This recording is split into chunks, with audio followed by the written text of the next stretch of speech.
We who were studying with Liszt met together every second day at the Hofgärtnerei. Sometimes there were only a few of us, and he could be very strict, even severe in his remarks. The mere mechanical attainments of pianoforte technique meant very little to him. Speed, pure and simple, of which so much is made by many pianists of the present day, he held in contempt. I remember a pianist who was performing Chopin's Polonaise in A-flat and playing it with great gusto. When he came to the celebrated octave passage in the left hand, Liszt interrupted him by saying, "I don't want to listen to how fast you can play octaves. What I wish to hear is the canter of the horses of the Polish cavalry before they gather force and destroy the enemy." These few words are characteristic of Liszt. The poetical vision always arose before his mental eye, whether it was a Beethoven sonata, a Chopin nocturne, or a work of his own. It was not merely interpreting a work, but real reproduction. Let us take an example, the G-sharp minor variation from Schumann's Etude symphonique.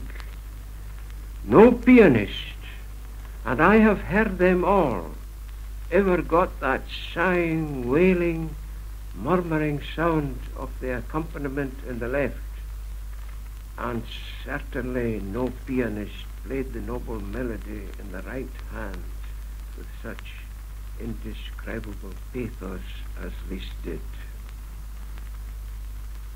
As a composer, Liszt still remains a controversial figure. He has enthusiastic advocates and equally energetic detractors.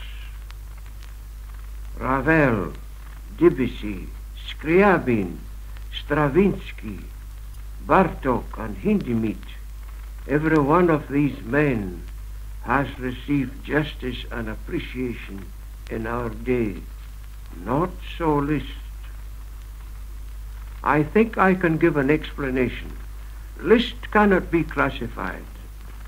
Moreover, Liszt's influence is felt less through his own compositions than through some of those of his successors, who followed and developed the ideas originated by Liszt in the symphonic poems which he began to compose in 1847. A polyphonic composer such as Richard Strauss, for example, with his highly complex orchestral technique, makes more of the metamorphosis of theme that Liszt exploits in his Faust Symphony than its originator could do. Richard Strauss, in his tone poem Die Eulenspiegel, employs the same idea. Works like the Faust Symphony, the sonata, the 2 pianoforte concertos, the 12 etude transcendental will always be played. At one of the lessons in Weimar, a Hungarian pianist played the concerto in A major with my good friend Freetime playing the orchestral accompaniment on a second piano from memory. The orchestral part is rather complicated. Liszt said to Freetime, "What? You play the orchestral part from memory?" And Freetime answered, "Yes, and I love every note of it." I shall never forget the solemn look on Liszt's face as he raised his hand, and with eyes uplifted he said quietly, "I can wait. Ich kann warten.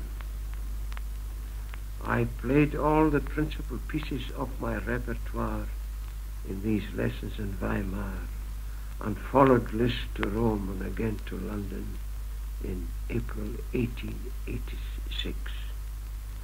The last concerts he ever attended were a concert given by Stavenhagen and a recital given by myself in St. James's Hall in London. Liszt never charged a fee from any of his pupils, and we all looked upon him with a feeling akin to adoration.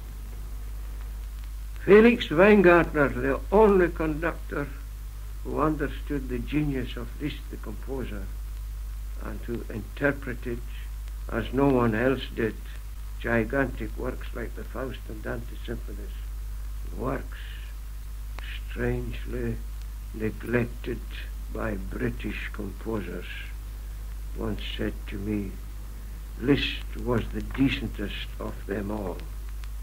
The word decent in German seems a strange word to apply to this extraordinary personality, but the more I think of it, the more I realize it is the right epithet for Liszt. Indeed, I go further than that.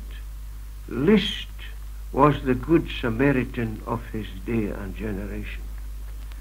Let us today do honor to Franz Liszt, that wonderful personality, that fiery spirit, and truly great man. Let me assure my hearers that I'm profoundly grateful to Providence to have been one of his last pupils. To those of us who knew him, he remains, after nearly 60 years, something much more vital than a memory.